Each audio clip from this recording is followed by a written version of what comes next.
This is Coach Lee, and I'm going to talk to you about how you can make your ex feel the kind of loss that brings them back to you, that makes them want to be in the relationship again. And I'm going to talk about this in different stages too, because it's not just all before the two of you get back together. It's not just all about what happens during no contact. It's also about what can happen when you two are starting to talk again and starting to get back together. Number one is show them that you can stay away. And I'm talking about after the breakup, when they have told you they want the breakup and you have told them, no, come on, let's work on this. We can do this. And they have still refused. And they have restated that they do not want the relationship anymore. The most important thing you can do at that point is to show that you can stay away. And some of you have broken no contact. You've messed up. You've given in. But if you have been able to show them you can stay a couple weeks, 3 weeks, 4 weeks, even though I would hope you could go longer, even to the point of 2.5 or 3 months with no contact at all, so that they can really feel that not only can you stay away, but they assume that you are moving on to some degree and that it's easier for you than maybe they anticipated it was, or else you would have reached out. That's kind of how they think, and they do think about it. But if you can show them that you have the ability to stay away, then what it does is it communicates to them that when they pull back from you, when they break up with you, that you are not going to rush in and start putting a lot of energy and effort into trying to fix things and to make things right if they are not interested in doing that. So it tells them that you won't fix what they broke, that they actually have to be an equal participant in this if it's going to work. And of course, that's getting way ahead of ourselves because they are not there yet. But what happens is by doing this, you show them this when they are ready, when they do look back at it. So it's not going to necessarily do everything you want right in the moment. It may take some time, but it's like leaving a matter of record. When you broke up with me, I could stay away from you, and I could stay away for a while, because that way, in the future, they won't see a breakup as potentially a way to manipulate you, to get you to act like they want you to act, or to show you how hurt their feelings were, or to just get at you because maybe they're really mean, in which case you probably don't want to get back together with them. At least you should consider that maybe you shouldn't. And so the strongest part of this is that when they do start to consider the idea that you could move on and that maybe they need to revisit this decision, because that's when they finally take it seriously. When you have shown them you can stay away and they think maybe this person could move on without difficulty and find somebody else, that's when they don't get a free pass anymore on the breakup. Because before that, they thought, I can be broke up with this person right now and I can do whatever I want. And if I do want them back, they kind of have this safety net. If I do want them back, I could get them back because they really want this badly. They've told me so, and they keep begging and pleading. But when someone doesn't do that, or they stop, that's when the person has to come face to face with the possibility that they could want you back and not be able to get you back. And you think, why do they care? They broke up with me. They did, but they also knew you wanted to be with them. They knew that they were the one who wanted to leave the relationship. They wanted to break the relationship and not you. And so the assumption is if they wanted back, you would be waiting and you would take them back, at least for a good amount of time, enough time to where they're not worried about it. But when they start thinking that you could have the strength to move on, that's where the small voice in their head that says, is this the right decision? Do I really want this breakup? And it's there, even if it's small. Even with cases where they are very certain, there's still going to be a small amount of doubt. That's just human nature. That's when it gives it a bigger, louder voice in their head, because now it's not just, well, in the rare event that I'm wrong about this, I could just get them back. Now it's more serious. In the event, in the rare event even, that I'm wrong about this, I couldn't get them back. And so it represents loss. That's where we have to have them get to. That's where you have the most leverage. And that's when, if they cared about you and they loved you, your odds are good that they could be away from you, not like being away from you, and realize they could lose you and do something about it. It can help them make that decision. It can help them to realize that maybe this is just simply a downtime in the relationship as far as whatever was happening before the breakup, or that they were just getting used to being in a companionate, committed relationship instead of just that new limerence of a new relationship.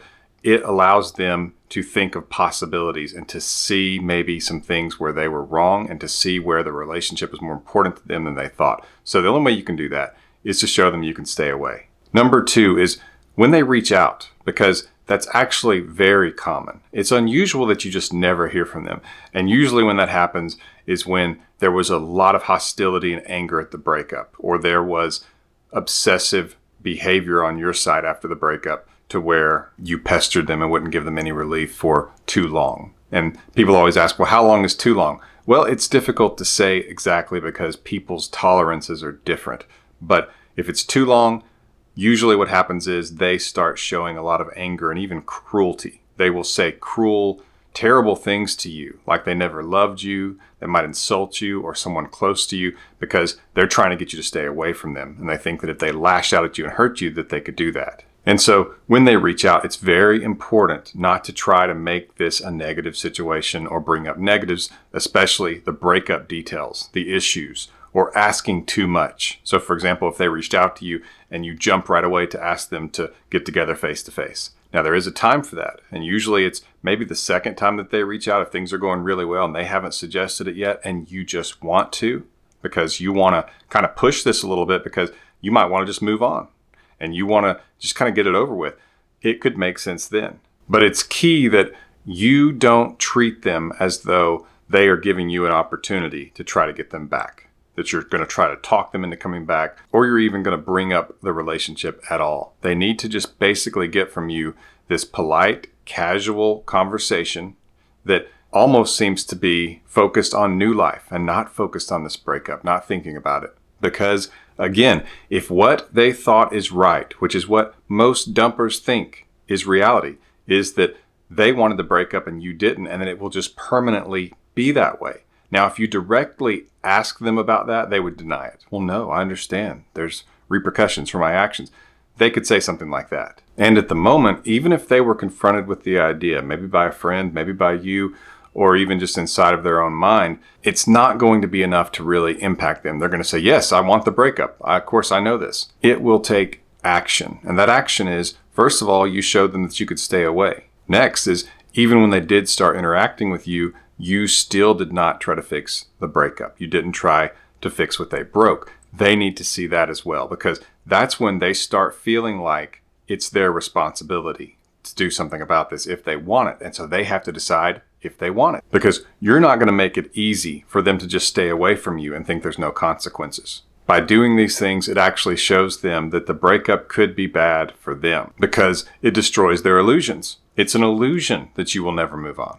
Even if you don't think that you will in time. If you move on to date someone else or just move on temporarily before you start dating again to where you're able to focus on yourself and not constantly on the breakup. You have the ability to move on. Your brain is programmed to be able to help you to do that. It just takes enough time for your brain to adjust over time, over the days and months after the breakup. And so you've demonstrated you can stay away, and then they reach out and you've showed them that you are not hyper-focused on the breakup after all, and that you're not going to bail them out of this to where they feel like they can just go back to the breakup and not have to worry about it. Because if they ever wanted to get you back, which they probably won't ever, that's what they think. That's what they think. Usually that's not right, but that's what they think, that you will be there waiting and they can just snap their fingers and make it happen. And oftentimes that's why there's this basically phenomenon of after a breakup, when the person who dumped you starts reaching out to you again that there can just be kind of this fade away. A lot of people talk about it.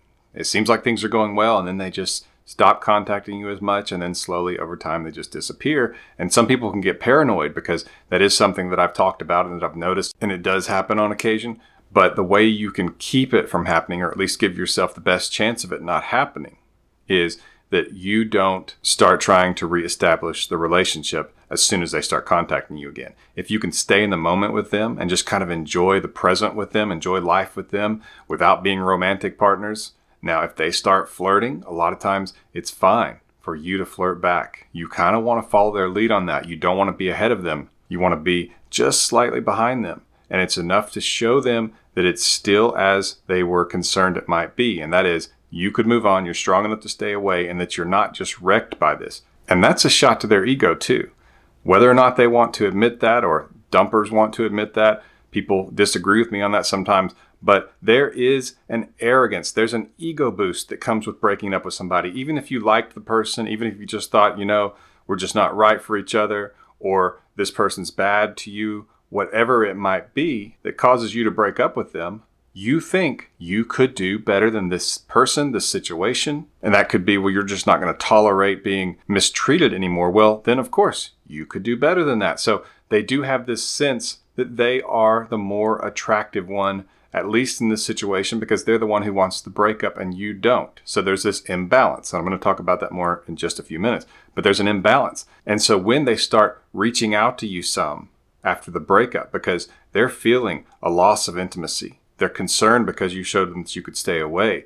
And now you're behaving as though you are not circling your life around this breakup experience. It makes them question, was that imbalance real or was it in their head? Are they really more attractive than you because they wanted to break up with you? Or have the tables turned a little bit and maybe they've been operating under an illusion this whole time? And before I get to number 3, get some more information on my emergency breakup kit. It's a powerful guide to help you get your ex back after they've broken up with you, even if they've said it'll never work and that they're never going to be interested again.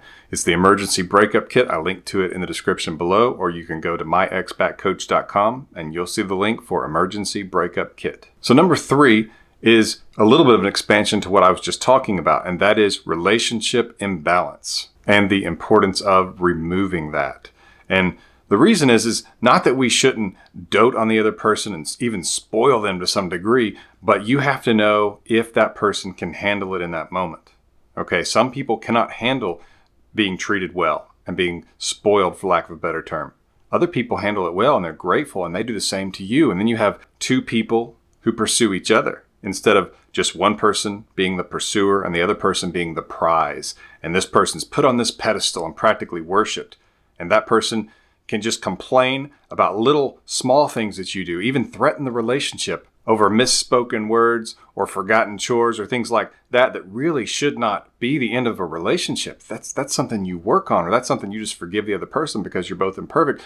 But when there is an imbalance, that's when the other person can feel like they are your judge, that they're just looking at you under a magnifying glass. And if you happen to zig when you should have zagged, well, they're just going to break up with you, which is absurd. That a relationship could be given away for something so small, could be just broken for something so small. But that's what happens when there's that imbalance, because the other person sees themselves in a role of being like a judge, and that you have to jump to attention and serve them well because that's the dynamic that has been established. And so if you were to act out against that a little bit, it's like, well, you changed the rules all of a sudden, and that makes them mad. It can be a nightmare scenario. That's why it's so important that you don't let yourself become the only pursuer and you don't let yourself become the prize. And that's where people are a little bit surprised when I say that. But if there's that kind of imbalance where you see that the other person is doing more for you, they're pursuing you more, it can actually create resentment from their side, or it can cause you to be in the position of being that judge with the microscope on top of them, looking at all their flaws and like, oh, I got you. Now I'm going to break up with you. You don't want that. You don't want to be that way. And a lot of times that will create incredible resentment from them if you start acting that way. A lot of times you won't notice it for a while because they will become comfortable in that role of being the pursuer and you being the prize. And then it will hit you right between the eyes. One day they have just had enough. And usually in that situation, there's very little you can do. No contact, of course, is going to be your best bet, but a lot of times they're freaking happy to get away from you, and then they're going to have their friends saying, yeah, you were mistreated, you were treated like you were less and like they were your overlord or something like that, and that they were just so much more attractive and beautiful and wonderful than you, and they will encourage them not to go back, and the person will like life without being under the microscope. So when they start talking to you again after a breakup, the key here, the important thing here, is that you make sure that those imbalances don't exist, that you are not over pursuing them, and that if they are over pursuing you, you need to up your game a little bit. And this is where a lot of people get thrown off because it feels so good, like, oh man, I'm not having to do anything. I'm getting put on the pedestal finally, and here they come. They're pursuing me. They want this so bad. I'm just going to kind of sit back and let them want it for a while. For a little bit, that's actually a good idea. For a little bit, and I mean maybe like 2 weeks. But if it continues that way, what you will probably experience is they will disappear. It will seem like things are going well, and then they're gone. And when they tell you, if they tell you what the reason was, they'll just say, well, we want different things. Or they will even say, I didn't think you were as interested in it, or you weren't putting as much into the relationship. And the problem is you can't just say, well, come back and I'll change, because their feelings have already faded. They don't have that motivation anymore. And you probably even heard that before. They might have said it at the breakup. But that's a surefire way of causing it to happen, because they'll feel like they're wasting their time. They'll think we can never get it back to like we had it. It's never going to be good again. And that's because you became the prize and they were the pursuer. Even though a relationship will never just be 100% consistent. Sometimes it will be that maybe you were treated more like the prize and your partner is more like the pursuer. And it may flip back and forth, and it will be equal for a time. What you should do is try. The goal should be to make it to where both of you are pursuing each other. That way there's no resentment, and one person doesn't think, well, I'm more attracted to this person than that person is to me, or vice versa, because that will cause problems. Even if you're the one who is getting pursued more, it will cause problems, because that won't go unnoticed. And they will start thinking, do I really want to keep contributing to this when I'm going to be second-class citizen to them? And the answer usually will be no. Number 4, take it one day at a time. So when they start talking about the future, even if this is before you two are interacting much, maybe they just kind of reach out casually and they start talking about the future. Maybe, are you going to date other people? Or they start telling you that they are. One of the best things you can do is to stay in the moment. And don't tell them, no, I'm just staying in the moment. I'm just staying in the present. Just show them. Say, well, right now I'm just focused on what I have to do today right now, and this is what I have next. Or next week I'm going to be doing this. Or my family's coming into town. I'm really excited about that. Don't let them get you looking too far into the future and telling them your future plans without them, or for them to tell you their future plans without you. You don't get anything that way.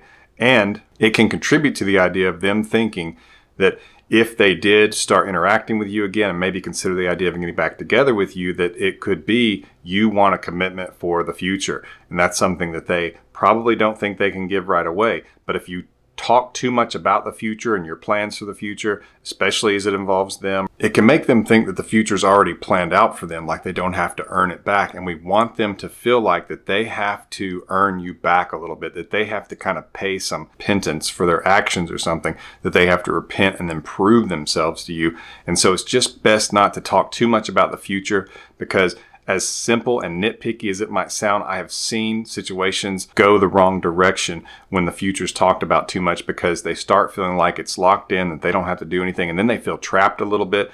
They can just get all in their heads and overanalyze this. So the best thing to do is to stay in the moment. Don't underestimate that. Stay in the present and don't let them bring you away from the present, because if you can stay in the present, then it means that you don't see the future as a given and that you're focused right here, and that they had better start earning you back in the moment. Number 5, don't overanalyze, because especially if that person broke up with you and you start overanalyzing anything, the relationship, you two talking again and all that, and you kind of clinicalize it, it can make them start to feel like they're under the magnifying glass and there's all this pressure on their decision, and where they're risking leading you on to where you might think that they're going to get back together with you and things are just going to be great. And now there's all this pressure when maybe they're not 100% sure. And you want them to feel like they can reach out to you and contact you if they have some doubt in the breakup, but they're not 100% sure of getting back together with you. And they just kind of want to see how it feels. They want to kind of interact with you, because they're confusing themselves. If you think that this is easy for them, sometimes dumpers get really frustrated with themselves because they know what it looks like.